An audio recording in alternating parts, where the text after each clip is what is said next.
Well, I want to say, first off, I'm not going to try to fangirl, but as someone who played the Cry Wolf game on AOL Instant Messenger, What? this is a full circle for me. Thank This you. is truly iconic. But I want to take you back further than that. What's your horror history? When did the genre kind of first fall into your life?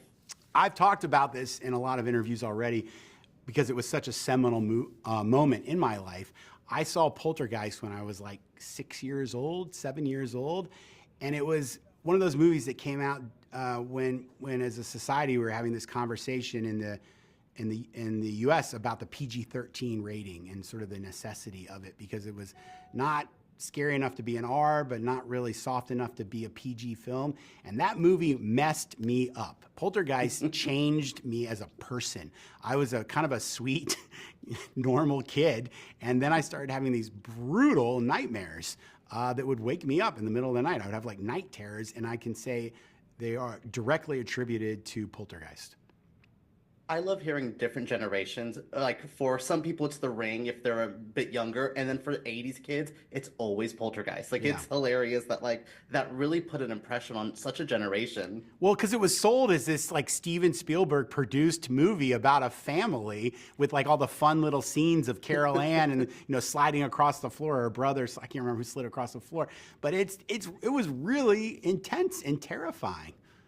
I will say you kind of have one of those on your hands right now. Imaginary has such a fun kind of fantasy element and almost becomes a family horror film in a lot of ways, which I think is crucial. Do you like playing within that kind of less graphic, extreme world? Do you find something that's PG-13? Do you find a strength in making films within that kind of limitations?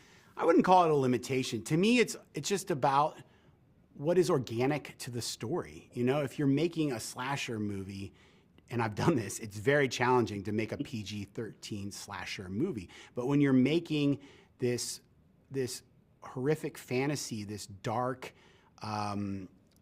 supernatural film, it's actually not that hard to make it PG-13 because it's much more about what you don't see. It's about the implied terror and horror.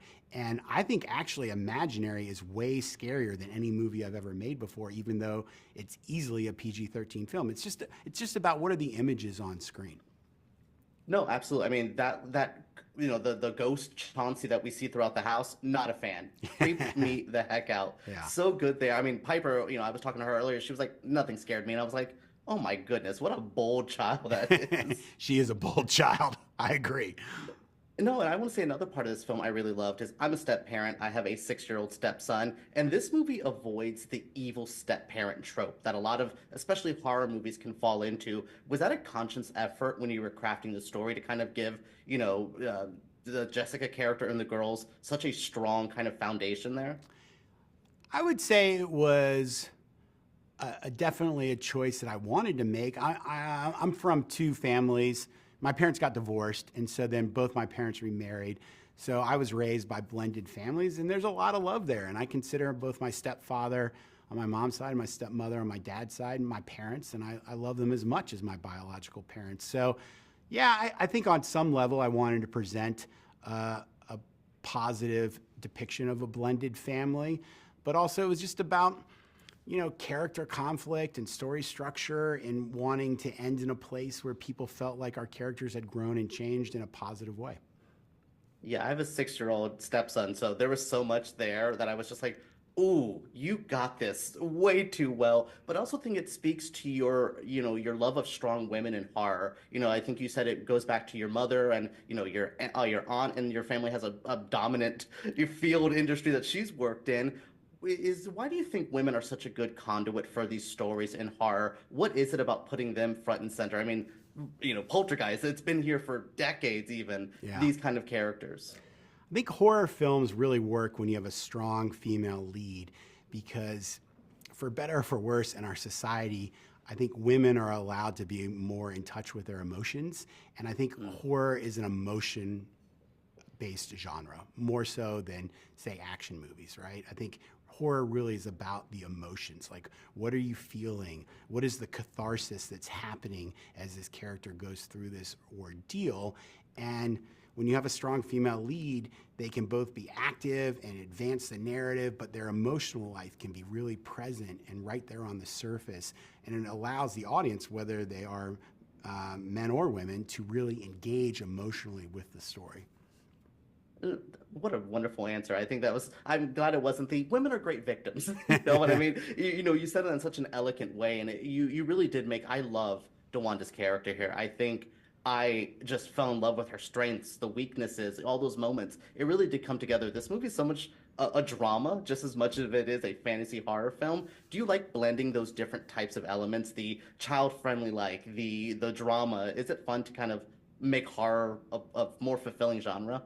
Yeah, look, all my movies are these kind of genre mashups. Like, I think every one of my films has some sort of genre bending element to it. Even my attempt to make a real classic Blumhouse movie with Imaginary, I think ultimately ended in a real genre mashup, because we do lean into these sort of classically dramatic story points, right? Like about a family trying to come together. We also get into some real kind of gothic fantasy moments in our film too. So ultimately, I just kind of try to tell stories that I would want to see in a theater as a fan of films.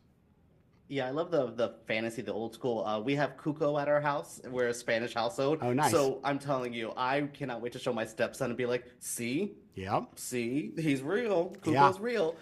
You spoke about classic Blumhouse here. What I love about Blumhouse is the iconic, the iconic imagery. There is so much, from Mask to Killer Dolls, a swimming pool this year. Yeah. And now with Chauncey the bear, I think, Chauncey's such a good figure in horror. Do you like working with those props or gimmicks? And I mean gimmicks in a nice way. Yeah. Some people don't like that word. I like it. We sometimes use the word on set, a gag. Like we'll refer to a monster or a specialty prop or even a stunt as the gag for the day, right? And we'll say, what gags are we dealing with today? Oh, we've got the puppet version of the bear. So no, the word gimmick doesn't scare me at all. Yes, I love the idea of kind of creating a symbol or an image or an icon. I hope it's an icon that makes an impression in the audience's minds. I always ask myself that when I'm making a movie, what is the iconography of this film? And I think if you go back and look at all my movies, there's at least one really striking image that was created for that film that exists outside of an actor's face that becomes the icon for that film. Yeah, well, Truth or Dare, that the face went from the Snapchat filter to the smile, Truth or Dare face. Like you clearly own that. Now, I will say, Imaginary is such a fun world. Is there any more follow-ups? Was there more monsters, more creations that you had cooked up that could maybe return for more Imaginary friends? Absolutely. I mean, look, there's a reason why the film is called Imaginary and not Chauncey. This is a movie about so much more than just our villain. This is about the power of imagination. And there are a lot of stories we can tell about that. Ooh, I'm excited to see what more. I mean, I had a good experience with this. I can't wait to see what more you cook up and what more we see from Imaginary. Thank you so much, Jeff. It's an honor. Like I said, I'm a Cry Wolf fan, so this is a good time coming for me. Thank you for playing the AOL game. It really just makes my heart swell. It showed my age there as well. Now everyone knows. It's gonna be like, oh wow, he had an AIM account. Yes, I did. Okay? Yes, we all did back then. Between Walking Dead and Imaginary, now you've kind of earned this title as the Scream King. Tell me about your history with horror and what got you into the genre, and has it been something you enjoyed working with? So I had done a horror film years ago, but it was much lower budget in Bulgaria, and it was kind of prompted me to move to America, actually, because I was like, okay, I need to upgrade my work from this point. And I moved to America, and a few years later got Walking Dead, and obviously that's considered to be a huge horror drama series. I would argue that it was more a family drama in the world of horror. The Walking Dead is kind of like the world turned up to 100% because there is horror around every corner in the world as well. But in The Walking Dead, it's just much more in your face. But I think the drama of that show was much more in the family, and they happened to grow up in a world in which that horror existed. Whereas in something like Imaginary, the family in Imaginary start in one place and end up in completely another by the end of the film and are changed as a result. Whereas in Walking Dead, everyone is born into that world or has been in that world for a while, so they know what to expect. Whereas in imaginary, you don't know what to expect. And I think, as far as me commenting on the movie, there's a moment in the script that I read and it actually made me gasp when I read it, and that was really, really cool. And I'm like, oh, I had a reaction to this moment. That's great. That means that even just reading it, it works. So I'm excited to see it on the page, and it's just fun to horror movies are fun because people still go to the cinema to watch them, and it's fun to be in a movie that's coming out in the cinema.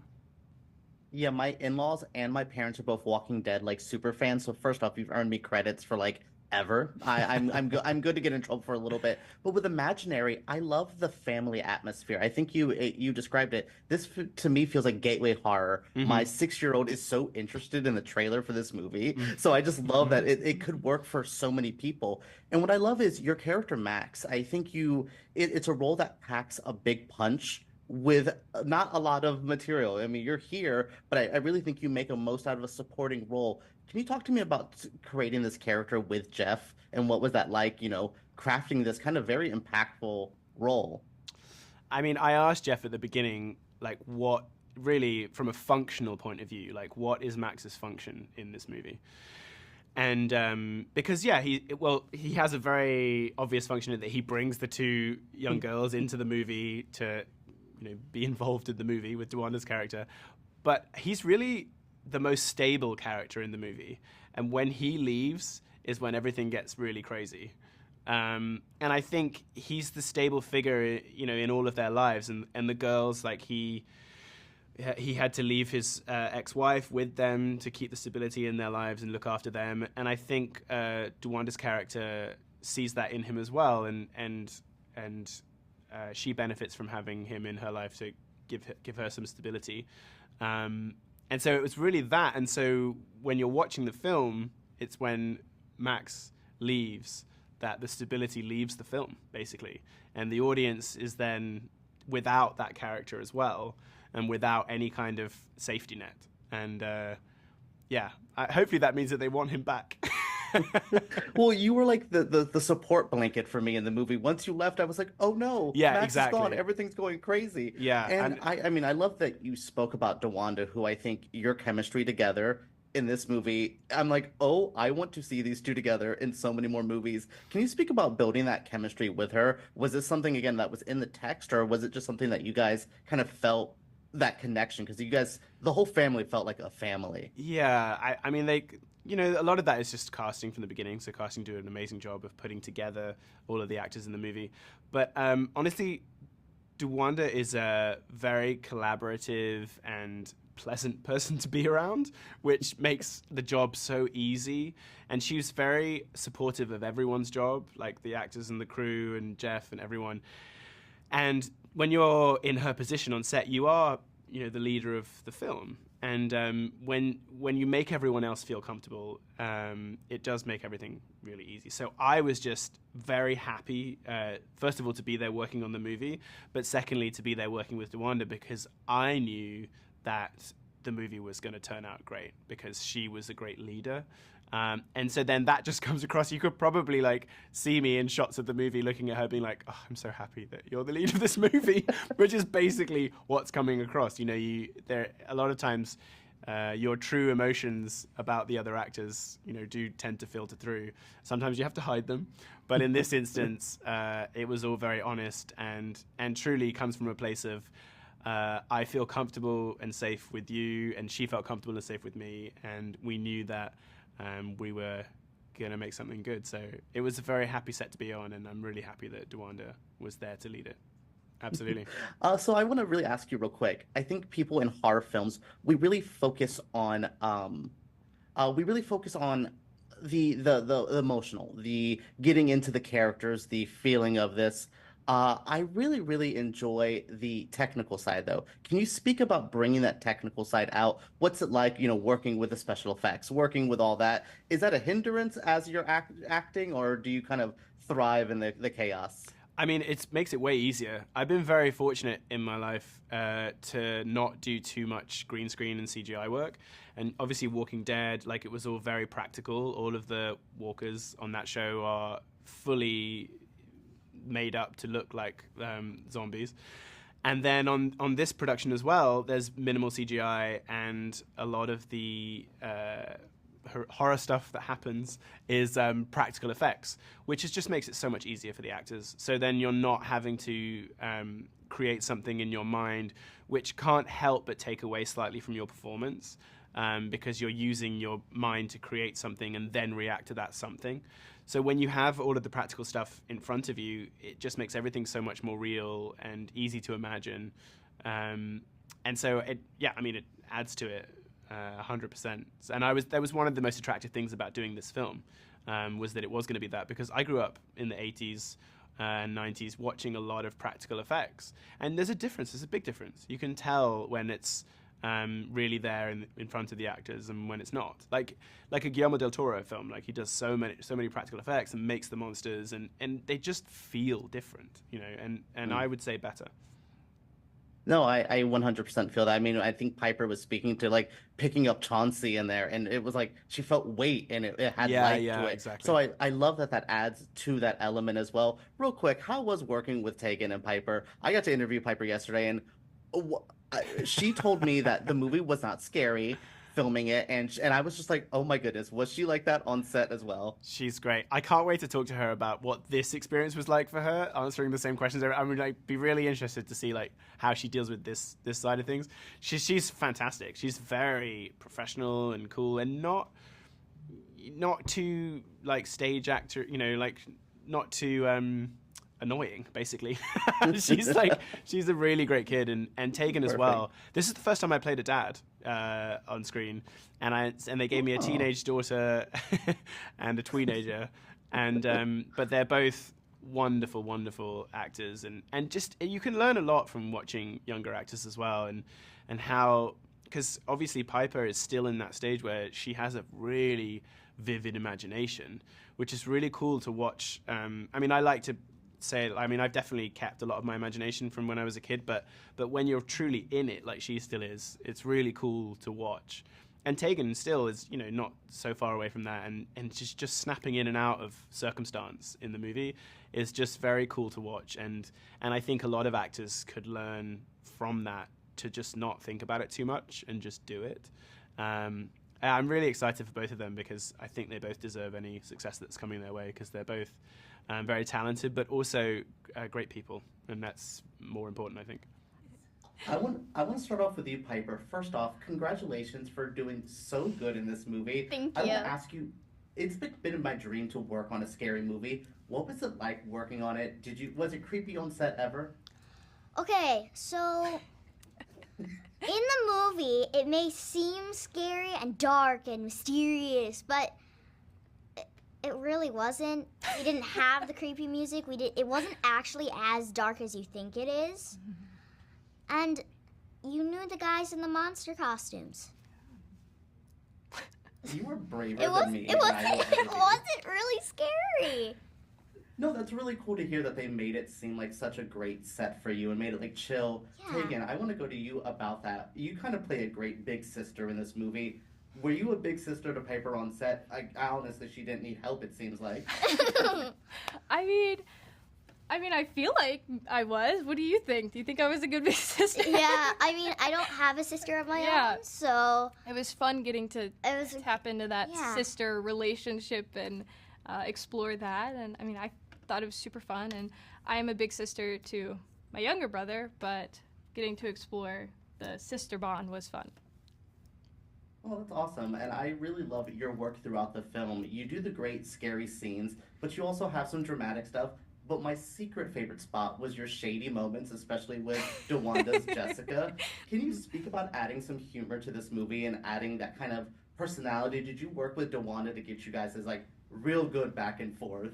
Yeah, I think that was one of my favorite parts about Taylor, is her little sarcastic comebacks and little one-liners. And I feel like that's it's like there's these serious situations going on and this all is intense, and then kind of those little one-liners to keep it going. But working with DeWanda was so incredible, and just kind of we really developed our relationship and really just talked through of how we want it to go and the really important moments where we see a shift in our relationship, and just she was really helpful in collaborating with me, and yeah. No, again, you could feel that. There's a really good chemistry to you guys. I mean, the whole family felt like a legit family, which is kind of crazy to say. I love that. I think it's super good. I mean, Chauncey's such a fun character, and it's so creepy. Is there something you liked, Pyper, about working with Chauncey or working with any of the monsters?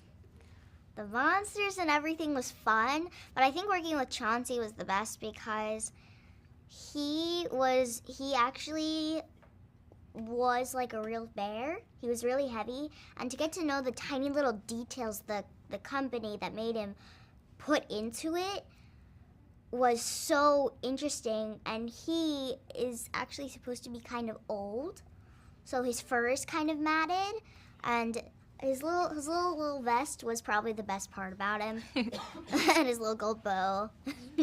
Oh my goodness, I love how he was so scary to me, but you're like, oh, my old friend Chauncey. I love Yeah, the bear. love this bear to death. And there was actually something very creepy about the bear. I don't know if you know this. The bear's face pops off. Yeah. The entire face just goes poof. Yeah. So, I would have been terrified. When I said it. You're just like, Yes. that face popping off, was no big probably the deal. most terrifying part about Yeah. the set. Agreed. No, Taegen, kind of speaking to you about the monsters and the effects, is there a scene or a creature that you loved working with? I think, like, Beast Bear was kind of one of my favorite things, so any kind of stuff you could speak to that? So I had this one scene, and you could kind of see a little bit of it in the trailer, and it's kind of where we have this carousel going around, and that scene was so much fun to film, and really getting to the intensity of that, and I got to share the scene with Dane, who plays the bear beast, and I can't wait for everyone to see the full version of that scene. It was so much fun having all the elements, but also having Dane be there was pretty creepy. Now, do you get to, like, spend some time with the people working on that? Is that, for me, that would be the way I would want to chill out on set. So you do get to work with, someone like Dane or any of the other performers? Oh yeah, for sure. We met them out of costume and got to have conversations with them and just kind of talk about their bear or their kind of costumes and everything. And it was kind of interesting to learn what they did to prepare. And yeah, so we got to develop a relationship to kind of tone down on the scariness of the costume. Oh, I will say again, I would need this. I'm just so amazed by Pyper being like, so chill. No, again, I kind of asked Taegen about the working with DeWanda. Pyper, how was working with her, and what was that relationship building? Because, again, I'm a step-parent myself, so I loved your relationship with you two. It was so perfect. Thank you. Well, DeWanda actually was amazing to work with. She was a hard worker, and she was not only amazing to work with, she was amazing to watch work. Yeah. And I think she just gave me so many tips and tricks on how to make my acting a little bit better, and I think I'll keep those with me the rest of my acting career. You are the coolest person I've ever met, Pyper. Thank you. I just want to talk to you all day. Well, and that kind of plays to it. So my stepson he's 6. He saw a clip of the trailer, wants to see this movie. I'm debating it, but he thought you were such like a heroic character. Do you feel that it's kind of fun being a hero? Even from the trailer he saw, he was like, she looks cool. Do you kind of like that feeling that you're getting to be like a hero to some kids?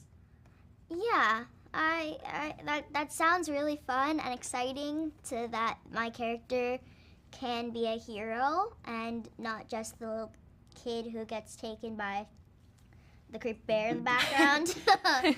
And, like, my character actually does save the day at the end, but... Well, of course. Well, that's perfect. As a big horror fan, I want to see you both more in the genre. Please come back.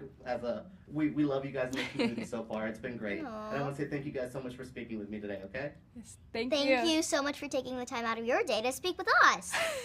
Oh my God, Pyper, you're awesome. Thank you. Thank I'm you. gonna chat with me all day as well. Bye, guys, back there. Bye.